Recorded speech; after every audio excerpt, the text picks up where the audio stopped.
இப்ப நம்ம என்ன சொல்றோம், செல்போன் வந்துருச்சு, ஃபேஸ்புக் வந்துருச்சு, ட்விட்டர் வந்துருச்சு, ஆர்குட் வந்துருச்சு. இது மாதிரி சமயத்தில் நமக்கு புத்தகம் படிக்கிற ஆர்வம் குறைஞ்சு போச்சு, படிச்சு நம்ம என்ன போகுது அப்படின்னு தயவுசெய்து அப்படி நினைக்காதீங்க. குழந்தைங்களுக்கு இங்கேருந்து போகும்போது ஒரு கார்ட்டூன் புக்காவது வாங்கி கொடுங்க. முதல்ல அந்த ஏஜில் அது படித்தா போகிறோம். அதுக்கு பிடிச்ச மாதிரி ஏதோ ஒரு பழைய அம்புலி மாமாவில் சில கதைகள் வரும், அது மாதிரியான குட்டி கதைகள் உள்ள புத்தகத்தையாவது குழந்தைங்களுக்கு வாங்கி கொடுங்க, தவறு கிடையாது. அந்த ஹேபிட் டெவலப் ஆகிடும். அதை விட அதுக்கு அடுத்தது, எவ்வளவு பெரிய மனிதனாக வளர்ந்தாரோ அவர்கள் எப்படி புத்தகத்தால் மாறி இருக்கிறார்கள் அப்படிங்கிறத நீங்கள் பார்க்கணும். இளைய தலைமுறை பிரமிட்டோடு பார்க்கும் ஆளுமைகள் ஒருவர் விஞ்ஞானி ஐன்ஸ்டைன். அவருடைய சார்பியல் தத்துவம் விஞ்ஞான பார்வையையே புரட்டி போட்ட ஒன்று. அவர் தன்னுடைய சார்பியல் கணக்குகளுக்கான சூத்திரங்களை எழுத்தாளர் தாஸ்தோவாக்கியின் புத்தகங்களில் மறைமுகமாக எனக்கு தெரிந்ததால் தான் நான் அவற்றை கண்டுபிடிக்க முடிந்ததுன்னு எழுதுறார். கொஞ்சம் யோசிச்சு பாருங்க, ஐன்ஸ்டீனுக்கு புதிய சிந்தனைகள் தோன்றுவதற்கு ஒரு எழுத்தாளனுடைய புத்தகம் துணையுடையதாக இருக்கிறது. அப்போ ஒரு ஐன்ஸ்டீனை இப்படி சொல்லாம, புத்தகம் என்ன செய்யும்? ஒரு ஐன்ஸ்டீனை உருவாக்கும். புத்தகம் என்ன செய்யும்? ஒரு அம்பேத்கரை உருவாக்கும். ஐன்ஸ்டீன் என்ன செய்யும்? அந்த புத்தகம் என்ன செய்யும்? அது ஒரு ஜவஹர்லால் நேருவை உருவாக்கும். ஜவஹர்லால் நேரு ஒரு முறை லிப்ட்ல மாட்டிக்கிட்டாரு. டக்குன்னு எந்திரிச்சு வந்தாரு, அவரே லிப்ட்ல போகணும்னு லிப்டுக்குள்ள பூந்தாரு, லிப்ட் ஆபரேட் பண்ணாரு, நடுவழியே ஸ்டக்காய் நின்று போச்சு, மாட்டிக்கிட்டாரு. அவரு மூச்சு முட்டுது. அதுக்குள்ள அப்புறம் ஓடி போய் பிரைம் மினிஸ்டர் எங்க என்ன ஏதுன்னு பார்த்து ஒரு வழியா லிப்டை ரிப்பேர் பண்ணி அவர் வெளியே கூட்டு வந்தாங்க. ஒரு 40 நிமிஷம் ஆகி போச்சு. லிப்டை விட்டு வெளியே வந்த உடனே ஒரே ஒரு கேள்விதான் நேரு கேட்டாரு. என்ன கேட்டாரு தெரியுங்களா? எப்ப லிப்ட்ல ஒரு புஸ்தகம் வச்சிருந்தா படிச்சிருப்பேன். ஒரு 40 நிமிஷம் எனக்கு வேஸ்டா போச்சப்பா, அது ஒரு புஸ்தகம் வச்சிருந்தா நான் படிச்சிருப்பேன்ல, ஒரு இனிமேல் லிப்ட்ல ஒரு புக்கு வைங்கப்பா அப்படின்னாரு. யோசிச்சு பாருங்க. அதனால புத்தகம் என்ன செய்யும்னு கேட்டா, புத்தகம் உங்களை என்னவா வேணாலும் செய்யும், உங்களை யாரா வேணாலும் மாற்றும். எங்கோ இருக்கிற ஒருத்தரை யாரோ ஒருவராக உயர்த்தக்கூடிய சக்தி அந்த புத்தகத்துக்கு உள்ள இருக்கு. அதனால புத்தகத்தை தேடி படிக்கணும். நான் ஓஷோவுடைய புத்தகத்தை படிப்பதற்கு முன்பு நான் மதங்களை பற்றி வைத்திருந்த அபிப்பிராயம் வேறு. ஆனா ஓஷோவை படிக்க ஆரம்பித்ததற்கு பிறகு மதங்களை பற்றிய என்னுடைய அபிப்பிராயம் வேறு. எனக்குள்ள நிகழ்ந்த மாற்றத்துக்கு மிகப்பெரிய தாக்கம் யாருன்னு கேட்டா ஓஷோவின் பேச்சுக்கள், பிறகு அவை புத்தகங்கள் ஆனதுதான். ஏன்னா அவர் ஸ்ட்ரெயிட்டா ஒரு கேள்வி கேட்கிறாரு. என்னப்பா நீங்க ஏகப்பட்ட மதம் வச்சிருக்கிறீங்க, ஏகப்பட்ட கடவுள் வச்சிருக்கிறீங்க, எல்லா கடவுளும் மேல உட்காந்து டிபார்ட்மெண்ட் வச்சுக்கிட்டு தனித்தனியா உட்காந்து பார்க்குமா, இவன் ஏன் ஆளு இவன் ஏன் ஆளு, அவனுக்கு ஆக்சிடென்ட் ஆக போகுது, நீ வேணா காப்பாத்து நான் காப்பாற்ற மாட்டேன், அப்படிலாம் பிரிக்குமா? பிரிக்காது. இதெல்லாம் உன் அபிப்பிராயம். கடவுளை பற்றிய மனிதனுடைய அபிப்பிராயம் தான் மதங்களாக மாறின அப்படிங்கிற தெளிவை கம்ப்ளீட்டா உடைச்சிட்டார் அவர். இந்த உலகத்துல அதற்கு முன்பு வரை என்னுடைய மனதில் இருந்த கருத்துரு வேற. ஆனா ஓஷோவை படித்த பிறகு எனக்கு ஏற்பட்ட மாற்றமே வேற. எதுக்காக சொல்ல வரேன்? நீங்க நல்ல புத்தகங்களை கூர்ந்து படிக்கிற போது நெடுநாள் நீங்கள் வைத்திருந்த பல்வேறு சிந்தனைகள் உங்கள் மனதில் இருந்து மொத்தமாக மாறி போய்விடும். நான் நிறைய செய்தியாகவும் புள்ளி விவரமாகவும் சொன்னா உங்களுக்கு போர் அடிக்கும். அதே புத்தகத்தை ரசிச்சு ஒரு மனுஷன் எழுதியிருக்கிறான், அது யாருங்கிறது நான் படிக்க படிக்க உங்களுக்கு தெரியும். அந்த புத்தகத்தை கவிதையில நாம பார்க்கிற போது எவ்வளவு சுகமா இருக்குன்னு பாருங்களேன். என்னை மணல் கருகும் பாலையில் இடுங்கள் இருப்பேன், என்னை மணல் கருகும் பாலையில் இடுங்கள் இருப்பேன், ஜீவராசி இல்லாத தீவில் இடுங்கள் கிடப்பேன், காற்றே தொடாத கிரகத்தில் விடுங்கள் உயிர்ப்பேன், ஆனால் என்னை புத்தகம் இல்லா அறையில் பூட்டுங்கள் 2 மணியில் இறந்து விடுவேன். வைரமுத்தோட கவிதை. இது எதுக்காக சொல்ல வரேன்? புத்தகம்ங்கிறது எவ்வளவு பெரிய உயிர் மூச்சுங்கிறதுக்கு அந்த ஆள் ஒரு அற்புதமான ஊமை சொல்றார். எது இல்லாம என்னால் இருக்க முடியும், புத்தகம் இல்லாம எப்படி இருக்க முடியும் அப்படின்னு. சில நூல்கள் மலைகள் பார்க்கலாம், பெயர்க்க முடியாது. பெரிய மலையா இருக்கும். இப்போ இறையன்பு சார் புஸ்தகமே நீங்க பாத்தீங்கன்னா கொஞ்சம் மலைச்சு போற மாதிரி இருக்கும். மூளைக்குள் சுற்றுலா அப்படின்னு எழுதியிருப்பாரு. அப்புறம் எப்படி பேசுவது அப்படின்னு எழுதியிருப்பாரு. பார்த்தீங்கன்னா இத்தாக்கட்டி புக்கா இருக்கும். அது சுற்றுலாவுக்கு முன்னாடி தலை சுற்றுது அதை பார்த்தாலே. ஆனா அதையும் இப்ப என்கிட்ட சில பேர் கேட்பாங்க, புஸ்தகம் பெருசு பெருசா இருக்கு எப்படி சார் படிக்கிறதுன்னு. ஏன்பா நீ ஆரஞ்சு திங்கிறதா இருந்தா அப்படியே திம்பு. ஆரஞ்சு சாப்பிடுறேன்னு ஆரஞ்சு சொலை அதுல வந்து 10 சொலை இருக்கு, லபுக்குன்னு அப்படியே வாயில போட முடியும்? ஒன்னொன்னா உரிச்சு தான் சாப்பிடலாம். ஒரு நாளைக்கு 2 பக்கம் படி போறாத, அன்னன்னைக்கு 2 பக்கம் படிச்சா தூக்கம் தானா வரும், படுத்துடு. சில பேர் என்கிட்ட வந்து சொல்லுவாங்க, சார் சார் ராத்திரி யூடியூப்ல உங்க பேச்சு கேட்டாதான் சார் எனக்கு தூக்கமே வரும் அப்படி. அவன் பாராட்டுறானா பழிக்கிறானா அது கடவுளுக்கு தான் விழிச்சு. ஆனா அது ரொம்ப சந்தோஷமா சொல்லிட்டு போனா, ரொம்ப மனசு கஷ்டமா இருப்பேன் சார், ராத்திரி உங்களுக்கு கேட்டா நிம்மதியா தூங்கிடுவேன் சார். போயிட்டு போகுது ஏதோ அந்த அரை மணி நேரமாவது கேட்கட்டுமே, யாரு வேண்டான்னா உண்மை சார். நீங்க ஆரஞ்சு அப்படியாவா உள்ள திக்க முடியும்? அது மாதிரி பெரிய புஸ்தகமா இருக்கலாம், இறையன்பு புஸ்தகம், ஒன்றும் கவலைப்படாதீங்க. ஒரு நாளைக்கு 4 பக்கம் படிங்க, ஒரு சாப்டர் படிங்க. நீங்க ஒரு புத்தகத்தில் அன்னைக்கே படிச்சு முடிக்கிறதுக்கு சிலபஸா நாளைக்கு காலையில் எக்ஸாமினேஷனா வச்சிருக்கிறான் இல்லையே. ஆனாலும் அது படிக்கணும். படிப்பு புத்தகத்தை படிக்கிற போது என்னென்ன செய்யும்? ஆபிரகாம் லிங்கன் புத்தகம் படிச்சுக்கிட்டு இருந்தாரு. அவர் புத்தகம் படிக்கிற போது ஒரு ஒய்ஃபுக்கு எரிச்சலா இருந்தது. ஒரு ஒய்ஃப் எரிச்சல் அடைவதற்கு காரணங்களே தேவையில்லை, அவள் ஒய்ஃபாக இருப்பது மட்டுமே போதுமானது, இவன் கணவனாக இருப்பது மட்டுமே காரணமானது, வேற எந்த விஷயம் வேண்டியதில்லை. அவன் என்ன பண்ணா, கோபமா அங்கேருந்து வந்து ஆபிரகாம் லிங்கன் புத்தகம் படிச்சதை வெடுக்குன்னு இப்படி பிடுங்கி தூக்கி அந்தாண்டி எரிஞ்சா. அந்த அம்மா என்ன கொல்ல போகுதுன்னு உட்காந்து இந்த புத்தகம் படிச்சுக்கிட்டு இருக்கிறீங்க? இந்த புத்தகத்தை படிச்சா ஒரு 10 ரூபாய் சம்பாதிக்கிறதுக்கு உங்களுக்கு தெரிய வருமா? 10 ரூபாய் சம்பாதிக்கிற துப்பு இருக்கா? இந்த புத்தகம் உங்களுக்கு சம்பாதிக்கிறதுக்கு கற்றுக் கொடுக்குமா அப்படின்னு. அவர் சொன்ன பதில் தான், ஏய் 10 ரூபாய் எப்படி சம்பாதிக்கணுங்கிறது எனக்கே தெரியும், பணம் வந்ததுக்கு அப்புறம் எப்படி இருக்குனுங்கிறத இந்த புஸ்தகம் தான் எனக்கு கற்றுக் கொடுக்கும். உங்களுக்கு வாழ்க்கையை கற்றுக் கொடுங்க சார் புஸ்தகம்.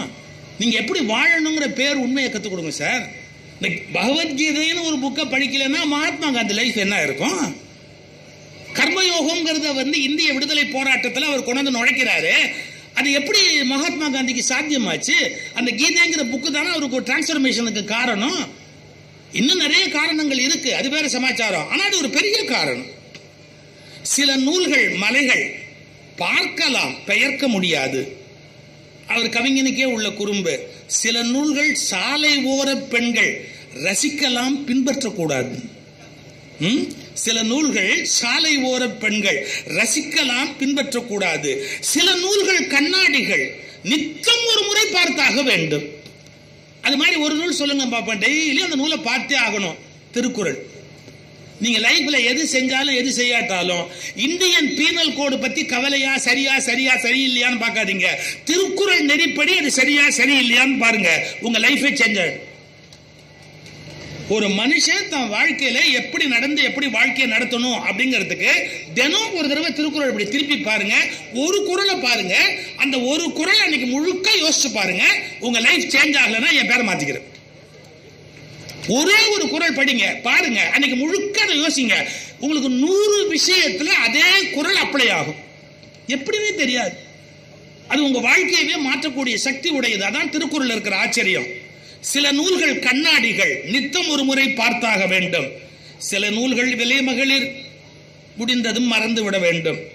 சில நூல்கள் பணம் மாதிரி எப்போதும் கையில் இருக்க வேண்டும். எங்க ஐயா திருக்குறளார் முனுசாமின்னு ஒரு பேச்சாளர் இருந்தாங்க எங்களுக்கு முன்னாடி. ரொம்ப கேலியும் கிண்டலுமா பேசுவாங்க, நகைச்சுவை.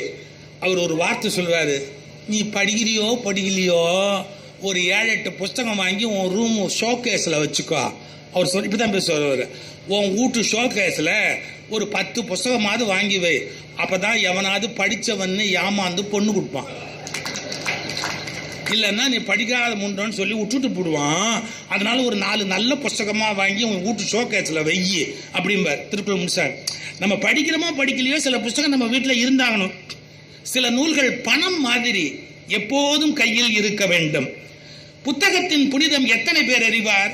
இப்ப பாருங்க, புத்தகம் என்ன செய்யணும்? மாணவருக்கு அது கட்டாயத்தாலி, கண்டிப்பா கையில இருந்தே ஆகணும். இறந்த காலம் மீண்டும் வாழும், கத்தியின்றி ரத்தமின்றி உள்ளங்கையில் யுத்தம். புத்தகம் படிக்கும் போது சில சமயம் பழைய விஷயங்களை எடுத்து படிச்சா இப்போ இதே பகுதியில் ஈரோடில் ஸ்டாலின் குணசேகரன் நம்முடைய சுதந்திர வேள்வியில் தமிழக வீரர்களை பற்றி எழுதியிருக்கிறார். சார் சில பேர் விவரம் சொல்லலாம்னு தெரியாமல் பேசுகிறாங்க சார். தமிழ்நாட்டில் இருந்த சுதந்திர வீரர்களை பற்றி நாம் பதிவே பண்ணலை அப்படின்னு ஒருத்தர் ஒரு பதிவு போட்டார். தவறு. அவர் ஸ்டாலின் குணசேகரனுடைய புத்தகத்தை படிக்கணும். தமிழ்நாட்டில் மூல முடுக்கல எல்லாம் இருந்த சுதந்திர போராட்ட வீரர்களுடைய லிஸ்ட் அவர் பட்டியல் போட்டு காமிச்சிருக்கிறார். அருமையான புக் அது. பல பேர் அதில் கட்டுரை எழுதியிருக்கிறாங்க. நீங்க அதை எடுத்து படிச்சீங்கன்னா அப்படியே கண்ண தண்ணி வரும். திருப்பூர் குமரனுடைய வாழ்க்கை, ஆரியா அந்த கொடி. சார் நான் அதை படிச்சுட்டு ஒரு 5-6 மணி நேரம் என்னால் வேற எந்த வேலையுமே பார்க்க முடியல சார். ஒரு 5 அல்லது 6 மணி நேரம் எந்த வேலையும் பார்க்க முடியல. ஏன்னா எப்படி அந்த பிளாக் ஹாஸ்ட் பண்ணார். நேற்று 26ஆம் தேதி குடியரசு தினம், நம்ம கொடியேற்றணும். நம்ம கொடியேற்றுறது பெரிய விஷயம் இல்லைங்க. ஆரியா கொடியேற்றினாங்க எங்க? செயின்ட் ஜார்ஜ் கோட்டையில் பெரிய கொடிமரம் இருக்கு, அதுல ஏற்ற முடியாது. ஏன்னா அதுல கொடியேற்றுவது ஒரு சுலபம் கிடையாது. அது பக்கத்துல இன்னொரு சின்ன ஒரு பிரிட்டிஷ்காரருடைய ஒரு கொடிமரம் இருந்தது. அதுல பிரிட்டிஷ் கொடி பறந்தது அந்த கொடிமரம். இது அப்படியே ஒரு நாவல் மாதிரி எழுதுறாரு அந்த ஆரியா கொடியேற்ற சம்பவத்தை. ராத்திரி நியூ எல்பின்ஸ்டன் தியேட்டரில் சினிமா பார்த்து விட்டு ஆங்கில ராணுவ வீரர்கள் செயின்ட் ஜார்ஜ் கோட்டை நோக்கி நடந்தார்கள். அவர்களோடு சேர்ந்து ஆரியா நடக்க தொடங்கினான். சினிமா மாதிரி இருக்கும் பார்க்கறதுக்கு. ஏன்னா அந்த சினிமா பார்த்துட்டு அவங்களுக்கு இங்கிலீஷ் படம் பார்க்கணும். நியூ எல்பின்ஸ்டன் தியேட்டர் அதில் பார்த்துட்டு அவங்க செயின்ட் ஜார்ஜ் கோட்டைக்கு நடந்து போறாங்க. அப்ப இந்திய தேசிய கொடி கிடையாது. எது கொடிங்கிறதே வரையறுக்கப்படல. ஒரு 4 முழ கதர் வேட்டி வாங்கி இருந்தார். அந்த 4 முழ கதர் வேட்டியை சரியாக 3ஆக பிரித்து ஒன்றை சிவப்பு சாயத்தில் தோய்த்து மற்றொன்றை பச்சை சாயத்தில் தோய்த்து நடுவில் இருந்த வெள்ளை பகுதியில் வந்தே மாதரம் என்று எழுதினான். எப்படி கொடி தயாராச்சு அப்படிங்கிறதுக்கு. இந்த கொடியை எடுத்துக்கொண்டு கொடிக்கம்பத்தில் ஏற வேண்டும். குரங்கு தப்பி தப்பி ஏறுவது போல் ஏற வேண்டும். அந்த கொடி ஏதாவது ஆகிவிட்டால் தன் இடுப்பில் அந்த கொடியை செருகிக் கொண்டான்.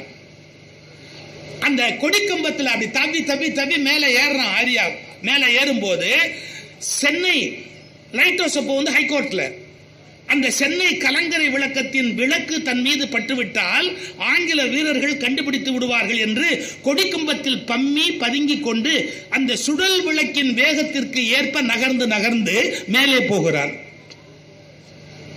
அதன் பிறகு மேலே போய் இந்திய தேசிய கொடி என்று அந்த மூவர்ண கொடியை கட்டுறான். கதர் வேஷ்டி, அது அவ்வளவுதான். கட்டிட்டு அதை விட அற்புதம் சார். என்ன தாகம் அதிகமாக இருக்கும் என்று தெரிந்து ஏற்கனவே கொண்டு போன எலும்பிச்சம்பழத்தை கடித்து சாப்பிட்டான். அப்படியே ஒரு எப்படி நடந்ததுங்கிறத அந்த நூலாசிரியர் எழுதுறார். ஆரியா மேல போய் அந்த கொடியை கட்டிட்டு இறங்கிட்டான். மறுநாள் காலை பிரிட்டிஷார் கண் விழித்தால் எப்போதும் பிரிட்டிஷ் ஜாக் கொடி பறந்து கொண்டிருக்கிற கொடிக்கம்பத்தில் இந்திய கொடி பறந்தது. ஏன் சார் அந்த ஆரியாவை மறக்க முடியுமா சார்? அந்த ஆரியாவை பத்தி இந்த நாட்டில் எழுதி புஸ்தகமாக்கி விடுதலை வேள்வியில் தமிழகம் அப்படின்னு 2 வால்யூம் அருமையா ஒரு குக்கிராமத்தில் பிறந்தவங்களை கூட விடாம வெளியிட்டு ஸ்டாலின் குணசேகரன் அவர்கள் ஒரு புத்தகம் பதிவு பண்ணியிருக்கிறார். ஆனா அதை படிக்காமையே கமெண்ட் சொல்றாங்க, தமிழ்நாட்டில் விடுதலை வீரர்களை பற்றிய தொகுப்பு இல்லை அப்படின்னு சொல்றாங்க. நீ படிக்காம நீ எப்படி கமெண்ட் அடிக்கலாம்? தமிழ்நாட்டில் தொகுக்கவே இல்லை, விடுதலை வீரர்களுக்கு தர வேண்டிய மரியாதையே தரல அப்படின்னு அவங்க பாட்டு வாய்க்கு வந்தது பேசுறாங்க. எனக்கு இருக்கிற வருத்தம் தெரியுங்களா? இந்த தேசத்தில் ஒரு புத்தகத்தை புகழுகிறவர்களும் சரி இகழுகிறவர்களும் சரி படிப்பதே இல்லை. நீ கீதையை பாராட்டுறியா? நீ படிச்சியா? திருக்குறளை பாராட்டுறியா? நீ படிச்சியா? நீ கீதையை இகழ்றியா? நீ படிச்சியா? நீ ஏதாவது ஒரு நூலை இகழ்ந்து பேசுறதா இருந்தா முழுசா படி. படிக்காம அது இகழ்ந்து பேசாத. எவனோ சொன்னா வாட்ஸ்அப்ல வந்தது, எவனோ சொல்ல சொல்ல சொல்ல சொல்ல இன்னொருத்தர் சொன்னா அது மோசமா தான் இருக்கும் அப்படி பேசாத. நீ புத்தகத்தை கையில எடுத்து படி. முதல் பக்கத்துல இருந்து கடைசி பக்கம் வரைக்கும் படி, அப்புறமா பேசு. பாராட்டுவதா இருந்தாலும் ஒரு நூலை முழுசா படிச்சுட்டு பேசணும். திட்டுறதா இருந்தாலும் ஒரு நூலை முழுசா படிச்சுட்டு பேசணும். பேச்சையே முழுசா கேட்க மாட்டேங்கிறான். வாட்ஸ்அப்ல வர ஒரு வார்த்தையை கேட்டுட்டு அவன் தோணுன கமெண்ட் போடுறான். கொடுமை. புத்தகம் என்பது எத்தனை சௌகரியம். இப்ப புத்தகத்தை பத்தி எழுதுறாரு பாருங்க. கத்தியின்றி ரத்தமின்றி உள்ளங்கையில் யுத்தம். இப்படி புத்தகத்தை கையில் தானே படிக்கிறோம். கத்தி இந்தி ரத்தமின்றி உள்ளங்கையில் யுத்தம். புத்தகம் என்பது எத்தனை சௌகரியம். இதோ செவ்வாய் கிரகம் 10 ரூபாய்க்கு. நீங்க ஒரு புத்தகம் வாங்குறீங்க, செவ்வாய் கிரகத்தை டிராவலை பத்தி இருக்கு. இதோ செவ்வாய் கிரகம் 10 ரூபாய்க்கு. இதோ கிளியோபாட்ரா என் பக்கத்தில். ஒரு புத்தகத்துல படிக்கிறீங்க, உங்களுக்கு ஒரு விஷுவலா ஓடும் இல்ல, கிளியோபாட்ராவை பத்தி வந்ததுன்னா அதை என்னமோ உங்க பக்கத்திலே உட்காந்து தோள தொடர மாதிரி ஒரு ஃபீல் வரும் இல்ல. இதோ கிளியோபாட்ரா என் பக்கத்தில். அதோ என் மேஜை மேல் நிலா. அது மேஜை மேல் நிலா. என் பரன் மீது பசிபிக் கடல். சில புத்தகத்துல கடல் வாழ் உயிரினங்கள் பத்திய புத்தகத்தை எடுத்து படிச்சு பாருங்க. என் பரன் மீது பசிபிக் கடல், கால் மாட்டில் அண்டார்டிகா, கட்டிலின் கீழே ராஜராஜ சோழன். இதோ செவ்வாய் கிரகம் 10 ரூபாய். இதோ கிளியோபாட்ரா என் பக்கத்தில். இதோ அதோ என் மேஜை மேல் நிலா, என் பரன் மீது பசிபிக் கடல், கால் மாட்டில் அண்டார்டிகா, கட்டிலின் கீழே ராஜராஜ சோழன். அடாடா, புத்தகம் என்பது எத்தனை சௌகரியம். உயிரின் சுவாசம் அல்லவா புத்தகம். உயிரின் சுவாசம் அல்லவா புத்தகம். உனக்குள் ஒரு சூரியன் அல்லவா புத்தகம். அட்டையிட்ட அமுதம் அல்லவா புத்தகம். ஒரு அமிர்தத்துக்கு அட்டை போட்டா எப்படி? அட்டையிட்ட அமுதம் அல்லவா புத்தகம். உனக்கு வரம் வர யாரோ இருந்த தவம் அல்லவா புத்தகம். இன்னைக்கு ஒருத்தர் எழுதி வச்ச புத்தகத்தை படிக்கிறோம். வே சாமிநாத சர்மா அப்படின்னு ஒரு பெரியவர் இருந்தாருங்க. அவர் வரலாற்று சிறப்பு மிக்க கடிதங்கள் அப்படின்னு ஒன்ன மொழிபெயர்த்தாரு. அதோட சொந்த இது கூட இல்ல. வரலாற்று சிறப்பு மிக்க கடிதங்கள் படிச்சா புல்லரிக்கும். ஏன் தெரியுங்களா? அவுரங்கசீப் அவங்க அப்பாவுக்கு எழுதின கடிதம். அவுரங்கசீப் அவங்க அப்பாவுக்கு எழுதின கடிதம். அவங்க அப்பா ஷாஜகான் சிறையில் இருந்து மகனுக்கு எழுதின கடிதம். என்ன அவர் உள்ள வச்சுட்டார். அப்ப அவர் எழுதுறாரு, மகனே இது நியாயமா? அந்த யமுனை நதி கூட உள்ள வராதபடி கோட்டையிலேயே அப்படியே சிறை வச்சுட்டார். மகனே, இந்த இந்திய மக்கள் செத்துப்போன தகப்பனுக்கு கூட எள்ளும் தண்ணீரும் இறைப்பார்கள். நீ உயிரோடு இருக்கிற தகப்பனுக்கே தண்ணீரை நிறுத்தி விட்டாயே. அவங்க அப்பா எழுதுறான். அதுக்கு அவுரங்கசீப் பதில், சக்கரவர்த்தி சரியான முறையில் நடந்து கொண்டால் அவருக்கு தண்ணீர் கிடைக்கும், இல்லை என்றால் உயிரோடு மரிப்பதை தவிர உங்களுக்கு வேறு வழி இல்லை. மகன் பதில் எழுதுறான். சார், நீங்க அவுரங்கசீப்புக்கு உங்க அப்பனுக்கு நடந்த விஷயத்தை எப்படி சார் தெரிஞ்சுக்கிறது? யாரோ ஒருத்தர் ஒரு புத்தகத்துல எழுதி வச்சா, அதனால தானே தெரிஞ்சுக்க முடியுது. புத்தகம் உனக்கு வரம் தர யாரோ இருந்த தவமல்லவா புத்தகம். ஒரு நல்ல புத்தகம் திறந்து கொண்டால் நரகத்தின் வாசல் மூடப்படும். ஒரு நல்ல புத்தகம் திறந்து கொண்டால் நரகத்தின் வாசல் மூடப்படும். ஒவ்வொரு பக்கம் நகரும் போதும் நீ எதிர்காலத்துள் ஒரு 8 வைக்கிறாய். நம்ம ஊர் பக்கம் சொல்ல, ஒரு 8 வச்சுட்டு போங்களேன், ஒரு 8 அப்படிம்பாங்க. ஒரு 8னா ஒரு ஸ்டெப்பு, 8னா 8 நம்பர் இல்லை, ஒரு 8 வச்சுட்டு போங்களேன் அப்படிம்பாங்க. ஒவ்வொரு பக்கம் நகரும் போதும் நீ எதிர்காலத்துள் 8 வைக்கிறாய். ஒரு புத்தகம் முடிகிறது, மனசின் மர்ம பிரதேசம் விடுகிறது. சில சமயம் சில புக்கு கொடுக்கிற கிளாரிட்டி இருக்கு பாருங்க. நம்ம வாழ்க்கையில் இருக்கிற பெரிய குழப்பத்துக்கு நம்முடைய புத்தகம் ஒரு பெரிய தீர்வு கொடுக்கும். புத்தகம் என்பது எத்தனை அற்புதம். தூரம் தூர்ந்து போகும். நாடோடியாக வீட்டை விட்டு வெளியேறி, அதாவது இந்த உலகத்துல புத்தகம் நமக்கு செய்யக்கூடிய நன்மையை வேற எதுவுமே செய்ய முடியாது. சரி, அந்த கவிதை நான் அதோட நிறுத்திக்கிறேன். நீங்க சில தெரிந்து கொள்ள முடியாத உலகத்தை புத்தகம் உங்களுக்கு தெரிய வைக்கும். நான் இப்ப இல்ல, ஒரு 50 ஆண்டுகளாக பயணம் பண்ணிட்டு இருக்கிறவன். நான் இன்டர்நேஷனல் பயணங்கள் மேற்கொள்ளும் போது சில சமயம் ஒரு கவலைப்படுவேன். டாய்லெட் இருக்கு இல்லையா, அதுல ஜென்ஸ் அப்படின்னு போட்டிருப்பாங்க, இன்னொன்னு லேடிஸ் அப்படின்னு போட்டிருப்பாங்க. அதுல நல்ல வேளை படமும் போட்டிருப்பாங்க. படம் போட்டதுக்கு அப்புறமும் பல பேர் தப்பா நுழையலாம். எனக்கு என்ன கவலை வரும் தெரியுங்களா? அப்போ ஜென்ஸ் போட்டிருக்காங்க, லேடிஸ் போட்டிருக்காங்க. அப்ப நம்ம கூட பிறந்த ஒரு இனம் தானே டிரான்ஸ்ஜெண்டர்ஸ். அவங்க எந்த டாய்லெட்டை யூஸ் பண்ணுவாங்க? ஏன்னா ஜென்ஸ் டாய்லெட்குள்ள போனாலும் அவங்களை அலோவ் பண்ண மாட்டாங்க. லேடிஸ் டாய்லெட்குள்ள அவங்க வர்றதை லேடிஸ் விரும்ப மாட்டாங்க. அவங்க மனுஷங்க இல்லையா? அவங்க டிராவல் பண்ண மாட்டாங்களா? அவங்களுக்கு வேண்டிய ஒரு இப்போ உலகம் முழுக்க ஜென்ஸ், லேடிஸ், டிரான்ஸ்ஜெண்டர்ஸ் அப்படிங்கிறது இன்டர்நேஷனல் ஏர்போர்ட்ல வந்துருச்சு. எதுக்கு சொல்றேன்? அவங்களும் ஒரு மனிதர்கள், அவங்களுக்கு சில வேதனை இருக்கு, அவங்களுக்குன்னு சில சிரமம் இருக்கு. நமக்கு ஏதாவது தெரியுமா அதை பத்தி? நம்ம சௌரியமா பிறந்துட்டோம், சௌரியமா இருக்கிறோம், சௌரியமா வாழ்ந்துட்டோம். ஆனா டிரான்ஸ்ஜெண்டர்ஸ் அப்படிங்கிற ஒரு செக்ஷனை பத்தி நம்ம ஒரு மட்டமான அபிப்பிராயம் வச்சிருப்போம். இல்லைங்க, அவங்க வேதனை, அவங்க கஷ்டம், அவங்க துன்பம், அவங்க அவமானம், அவங்களுடைய கண்ணீர், அவங்களுடைய வலி, அதை நம்ம எப்படி தெரிஞ்சுக்கிறது? ஒரு புஸ்தகம் வந்தது, நாடோடியாக வீட்டை விட்டு வெளியேறி அனைவராலும் புறந்தள்ளப்பட்டு ஏழைகளின் கேலி கிண்டல்களும் வாட்டி வதைத்திட தற்கொலையை துணையென சென்றவரை மாற்றியது ஒரு புத்தகம். அதன் பிறகு பிரியா பாபு அவருடைய வளர்ச்சி மதுரையை மணக்கச் செய்கிறது. டிரான்ஸ்ஜெண்டருடைய லைஃபை பத்தி ஒரு புக்கு வந்தது.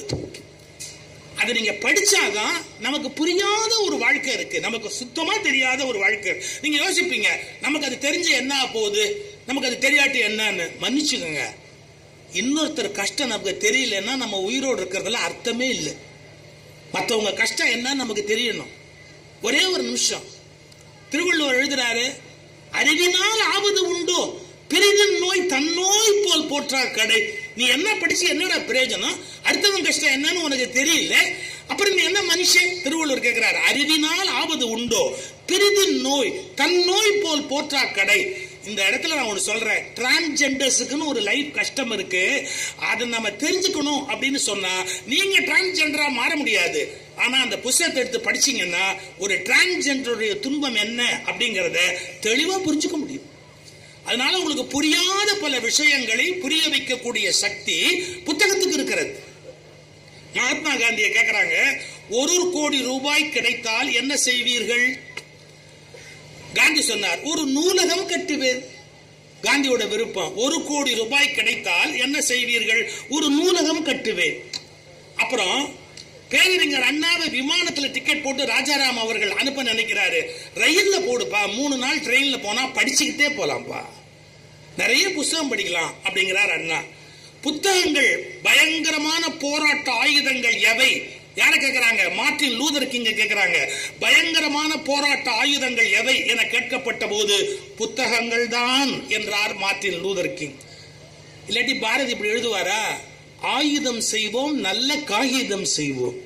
ஏன், அவருடைய ஒவ்வொரு கவிதையுமே ஆயுதம் தானே சார். அன்னைக்கு சுதந்திர போராட்டத்துக்கு போகும்போது பாரதியாருடைய பாட்டு தானே அவ்வளவு பெரிய வீரத்தை கொடுத்தது.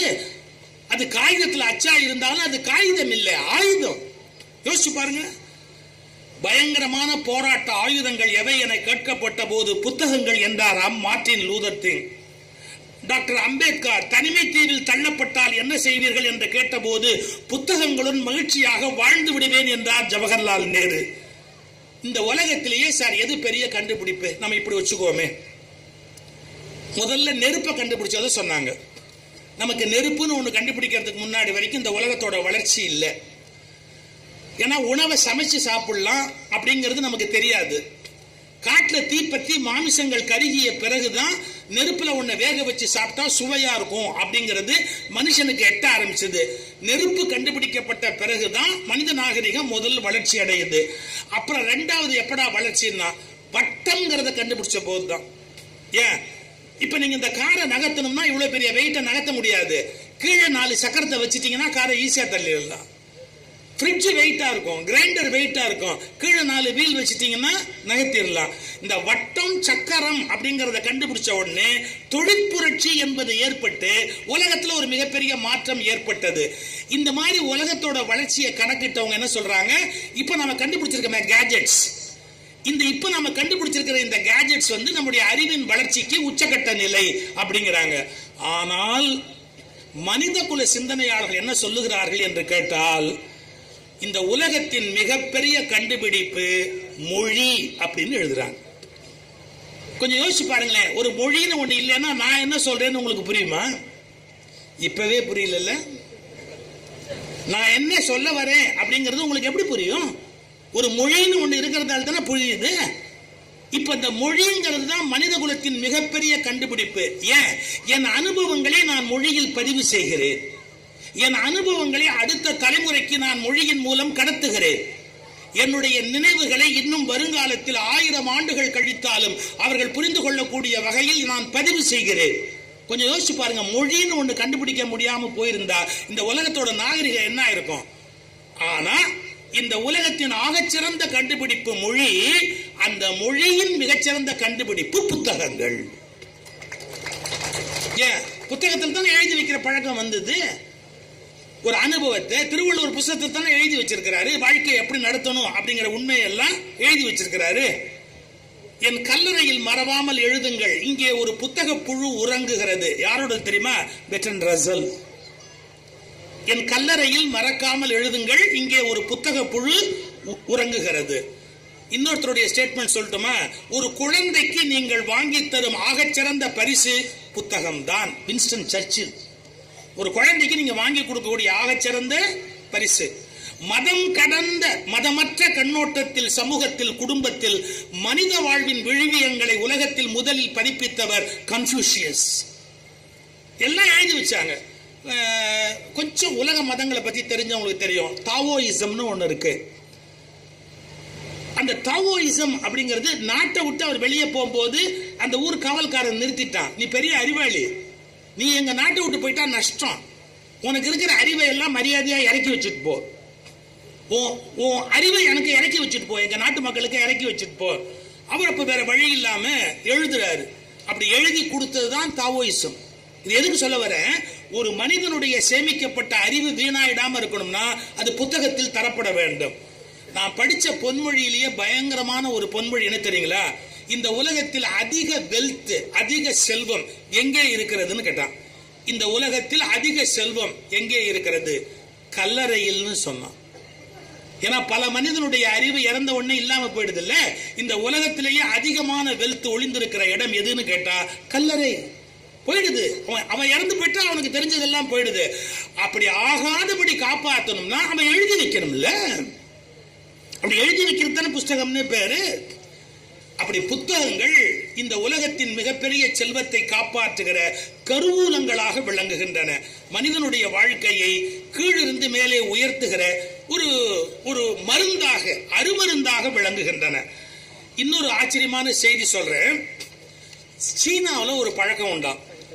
என்ன பழக்கம் அப்படின்னு கேட்டா, கல்யாணத்துக்கு சீர் கொடுக்கும் போது புக்கு கொடுக்கணுமா? கல்யாணமே வேண்டான்றுவான் பல பேர். கல்யாணத்துக்கு சீர் கொடுக்கும் போது புத்தகம் வைக்கிற அலமாரா, புத்தகத்தை வைக்கிறதுக்கான அலமாரி, அதோடு அந்த சீர் கொடுக்கிற பழக்கம் சீன நாட்டில் இருக்கிற ஒரு பழக்கம் அப்படின்னு எழுதுறாங்க. பாரதி ஏழையா தான் இருந்தாரு. ஏழையா இருந்த போது கூட அவருக்கு பணம் கிடைச்சது கொஞ்சோண்டு. இந்த பணத்தை வச்சு தனக்கு ஏதாவது புடவை நகையெல்லாம் வாங்கிட்டு வருவான்னு செல்லமா உட்கார்ந்துருக்காரு. அவர் 2 சாக்கு மூட்டை நிறைய புத்தகத்தை வாங்கிட்டு வந்துட்டு செல்லமா கூட கேட்கிறாங்க, இது நியாயமா? ரொம்ப கஷ்டப்பட்டு இந்த பணம் கிடைச்சிருக்கு, அதுல ஏதாவது உருப்படியா வாங்கக்கூடாதா? பாரதி சொல்றார், இதை விட பெரிய செல்வம் உலகத்தில் இல்லை. செல்லமா, இதை விட பெரிய செல்வம் இந்த உலகத்தில் இல்லை. சார், அன்னைக்கு அது பைத்தியக்காரத்தனமா தெரிஞ்சுக்கலாம். இன்னைக்கு பாரதியை இந்தியாவே கொண்டாடுகிறது என்றால் அந்த புத்தகங்கள் தான் பாரதியை இந்த உயர்ந்த நிலைக்கு தூக்கி வைத்திருக்கின்றன. இப்படி ஒவ்வொன்றையும் நீங்க எடுத்துக்கிட்டீங்கன்னா அந்த புத்தகம் படிக்கிறவனை மாற்றி அமைக்கிறது, புரட்சியை தோற்றுவிக்கிறது.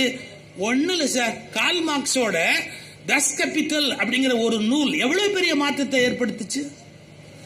நான் சொன்ன பாருங்க, பகவத்கீதை விருப்பு வெறுப்பு இல்லாம யோசிக்கணும். ஒரு சில பேர் ஆன்மீகமான நூல்கள்னா அவை பயனற்றவை நினைப்பாங்க. அப்படி சொல்ல முடியாது. இந்திய நாட்டினுடைய பெருஞானத்தை சேகரித்து வைத்த நூல்கள் அப்படின்னு சொன்னா திருக்குறள் ஒரு வகையில மிகப்பெரிய இந்திய நாட்டின் ஞானத்தை சேகரித்து வைத்த நூல். அதே மாதிரி பகவத்கீதை அது ஒரு பகுதியில. அதுல பிழை இல்லையான்னு கேக்குறீங்களா? மனசாட்சியோட படிச்சா அதுல பிழை எங்க இருக்குன்னு நமக்கு தெரியும். நான் ஒரு வார்த்தை சொல்றேன், தப்பா நினைக்காதீங்க. பிழை இல்லாத நூல்னு எதுவுமே உலகத்துல இருக்காது. இந்த ஆதரிக்கிறவங்க என்ன பண்றாங்க, அது சுத்தமான, அதுல எந்த தப்புமே கிடையாது. தயவு செய்து அப்படி சொல்லாதீங்க. உங்களுக்கு அந்த தப்பு கண்ணை தெரியாதபடி மறைக்குது. நீங்க திருக்குறள்ல கூட 2 தப்பு கண்டுபிடிக்கலாம். கண்டுபிடிக்க முடியாதெல்லாம் கிடையாது, இருக்கு. ஆனா என்ன சொல்றோம், குணம் நாடி குற்றமும் நாடி அவற்றுள் மிகை நாடி மிக்க கொளல். அது மட்டும் இல்ல, திருவள்ளுவரையே நீங்க மாறுபட்டா கூட அதுக்கு திருவள்ளுவரே சொல்றாரு, நான் சொல்றேன்னு கேட்காதப்பா, நீயா யோசிச்சு முடிவு பண்ணுப்பா. எப்பொருள் யார் யார் வாய் கேட்பினும் அப்பொருள் மெய்ப்பொருள் காண்பது அறிவு. நான் சொல்லிட்டேன்னு நீ ஒத்துக்காத. இந்த யார் யார் வாய் கேட்பினுங்கிறத அனுபவிச்சு பார்த்திருக்கீங்களா?